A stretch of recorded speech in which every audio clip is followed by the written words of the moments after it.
In Leviticus 19, we read about real social justice. The Lord restates many of the Ten Commandments, but then goes into some specific laws. You aren't to harvest all of your crops. You are to leave some around the edges for the poor to be able to get some food. I've always loved this little detail showing God's care for the poor. We're all to share, not that everyone has the same, but everyone has what is needed. A worker is to be paid his daily wage and not have to wait for his money. Where we lived in Macedonia, it was extremely common for bosses to not pay their employees. They could go months without pay. There was a man who was arrested for digging through the trash to find something to sell because he hadn't been paid. In prison, they put him on the trash team, picking things up and putting them in dumpsters.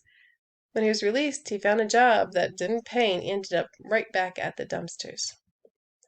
This is where we could use some social justice. In court, you aren't to give favor to the rich, nor are you to favor the poor. Today, being rich is vilified. Someone's not evil because they have a lot of money. You are to honor your elders and are to treat foreigners as if they were natives. Foreigners were welcomed into the blessing, which had been America's heritage. You aren't to cheat anyone, but are to give them what they paid for. God's watching. God cares about people. He cares about how we treat people. A cry for social justice today doesn't mean God's will is being done.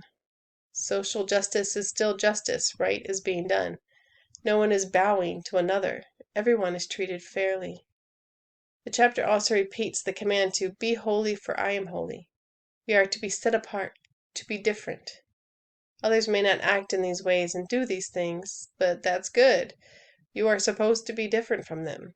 You aren't at a disadvantage because you make concessions to live uprightly. You are at the greatest advantage. You are being like Jesus.